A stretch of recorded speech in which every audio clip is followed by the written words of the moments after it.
ভাই ছোটবেলায় যেদিন আমি স্কুলে যাইতাম না ওই দিনই মনে হইতো যে স্কুলের দুনিয়া সবকিছু হয়ে গেছে। মানে মনে হইতো যে ওই দিন আমি স্কুলে না আইসা আমি আমার লাইফের সবচেয়ে বড় পাপ করছি। বন্ধু তুই কালকে আসোস নাই? না কেন? আরে কালকে তো স্যারে একদিনেই সব সিলেবাস শেষ করে ফেলাই দিছে, এখন খালি এক্সাম চলবো। ও নাইস। আর কালকে তো স্যারে রকেট বানানি এক্সপেরিমেন্ট করছিল, আমরা তো সবাই রকেটে চড়ে চাঁদে ছবি টবি তুললে আবার ব্যাকও আইসা পড়ছি। ওকে। আর কালকে তো ভাই আমাদের রকেট নিয়ে চাঁদে যাওয়ার খবর হইন না, মুকেশ আম্বানি আমাদের স্কলারশিপ হিসেবে আমাদের সবাইরে ঢাকায় 10 কাঠা জমি আর 5 তলা ফ্ল্যাট দেয়া গেছে ভাই। আর ভাই তোর ক্রাশ আসলো না লামিয়া, হে ওই 10 কাঠা জমি পাইয়া ওই জমি বেচছা আমরা ক্লাসের বটলা ফকরুল আসলো না, হের লোকে বিদেশে ভাই গেছে গা।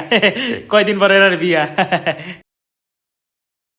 শালা মাঙ্গে কিচ্ছু গোয়ার নাই রে ভাই। এমনি সময় আমি প্রতিদিন স্কুলে যাই, ওই সময় তেমন ইন্টারেস্টিং নরমাল কিছুও হয় না। বাট আমি যদি ভুলেও একদিন ক্লাস মিস দিছি রে ভাই, ওই দিনই ক্লাসে দুনিয়ার সবকিছু হয়ে যাইবো। তোমরাও যদি আমার সাথে এই বিষয়টা নিয়ে রিলেট করতে পারো তাইলে রে ভাই আমারে কমেন্টে জানাও। আর এরকম ভিডিওর জন্য রে ভাই